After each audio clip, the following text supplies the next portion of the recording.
Hey, how's it going? Mike Gross here, Rockin Guitar Lessons 1 on YouTube. Be sure to click that subscribe button, click the notification bell, and then click all. Very active channel.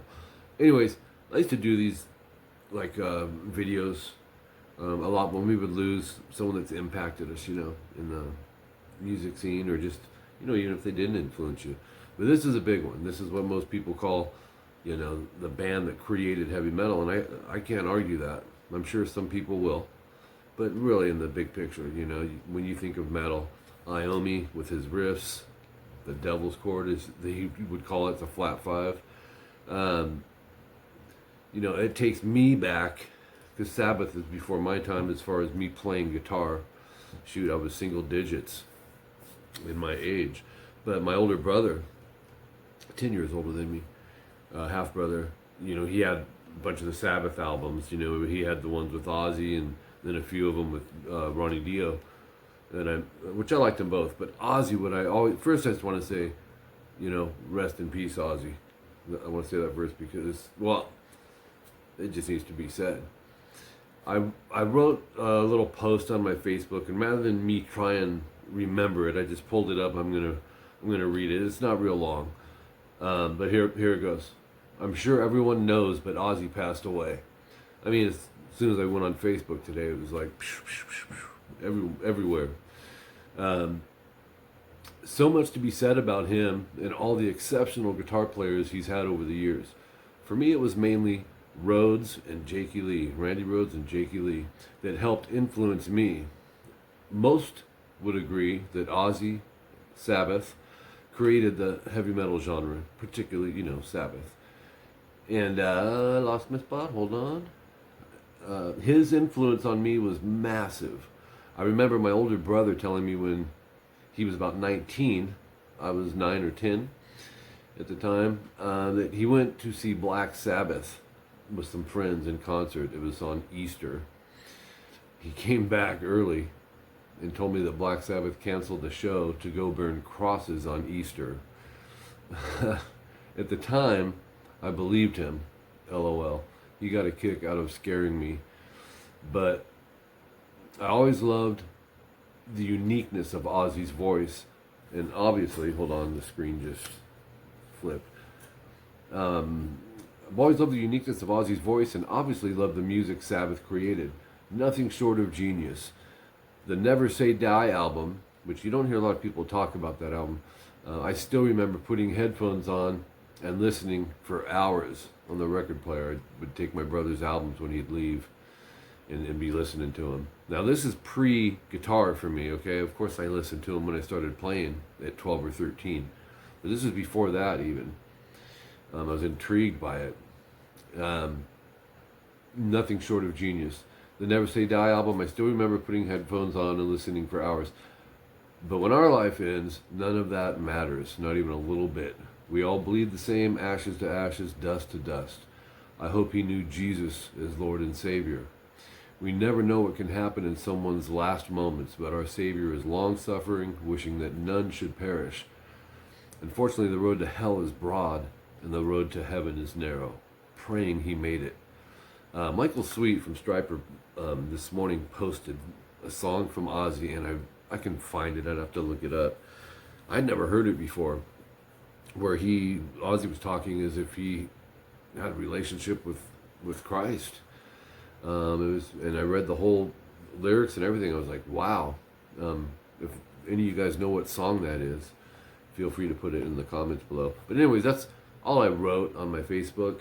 But if you think about, Ozzy with Sabbath. Now, when Ozzy left Sabbath and went solo, of course, the genius Randy Rhodes came in. We had Blizzard of Oz, Diary of a Madman.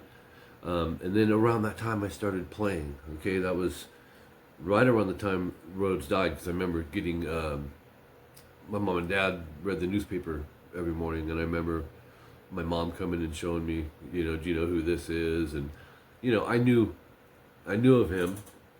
And just right around that time, I know I just really got involved in playing guitar. So Randy Rhodes was at the beginning of that, and I started listening to, my cousin lived next door.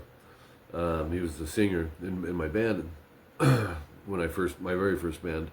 but he had bought the Diary of a Madman album, and I remember just looking at that album cover, upside down cross, and just like freaking out. I wouldn't want to look at it, but listening to the songs and just Rhodes, it was kind of how Eddie Van Halen affected me, but in a different way, because Rhodes was orchestral kind of with his playing, compositional, you know, even with his solos. But every player that Ozzy had ended up being like this rock god, you know. What an honor, you know. And there's other players that almost, I don't know if you guys are aware of this, George Lynch had, I guess almost was in Ozzy, but they didn't like his look at the time. And they ended up going with 𝐂𝐄𝐒. Of course, when Randy Rhoads died, Ozzy brought in a player named Bernie Tormé, who was really more of a blues player. He even told Ozzy, you know, he wasn't sure of himself with it, but he did do a few months worth of the tour after Rhoads died. He really did Ozzy a favor because they didn't want to stop the tour. And then after that, Brad Gillis came in and they recorded Speak of the Devil, which that was one of my first cassette tapes. I still remember buying it at a swap meet with my parents. And thinking, who is this guitar player, man?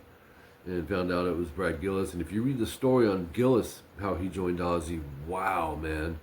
Gillis was just, he did an amazing job in no time, really. He had a day or two.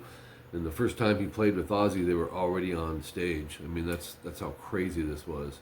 And he was getting booed and stuff. I know this is getting kind of long, but just the nostalgia that came along with Ozzy and his members that he had in his band. He's had a lot of them, you know. On drums, you know, 𝐒𝐏𝐄𝐒𝐍𝐒, Tommy Lee. Bass players, Rudy Sarzo, Trujillo played with them for a while.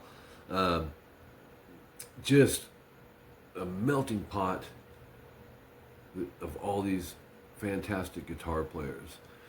Ozzy really kind of started that whole thing, you know. You always hear me talk about Eddie Van Halen, and Van Halen in general, but it was just Van Halen and Ozzy and the guitar players that came with him. What a package, man.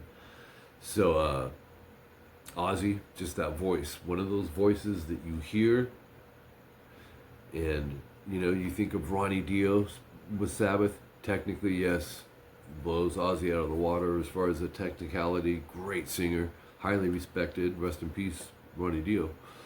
But Ozzy was a character. When you heard his voice, you knew it was him right off the bat. He had that tone, really cool melodies. Just a very, very unique individual Ozzy was. So it's really, you know, it's sad as a musician. I know you guys that are watching this right now, even if you're not a guitar player or a musician, just a, you know, you loved Black Sabbath music or Ozzy, it really hits hard, man. But especially, I can tell you, for us guitar players, because we cut our teeth on all this early stuff that Sabbath was doing and brought in. So anyways, that's it for this video. I'll cut it short. What is that, almost 10 minutes? I hope Ozzy is, I hope what I read is true about him, and that he's up there in heaven with Randy Rhoads now. And Ronnie Dio, ironically, right? If they're there, can you imagine that? How cool. Anyways, rest in peace, Ozzy. If you guys want to say anything regarding that, please comment down below. And, you know, people, a lot of my subscribers like to read up on that stuff, so don't worry if it's long. We'll read it, man. We'll read it. These stories are just really interesting to me. But what a, wow, just didn't see this coming so soon. Right after the Sabbath did their final concert, what, 2 weeks ago? I don't even think it was 2 weeks ago. You know, and Ozzy with Parkinson's, sitting in the chair the whole time, couldn't walk. But he looked, you know, that's what people are saying. He looked, didn't look like he was going to pass. Even Geezer Butler, it was him or Bill Ward, was saying the same thing. He seemed fine. And then just boom, gone, just like that. We're losing our heroes, guys. The people we grew up, the guys that are close to my age, you know, they're getting up there now, where they're starting to go. So it's kind of sad, man, when you think about it. So I wish the best for the Osbourne family, and yeah, make sure you subscribe to this channel, share these videos, and definitely share your thoughts. We're interested. Till next time, I'm Mike Gross. Keep rocking.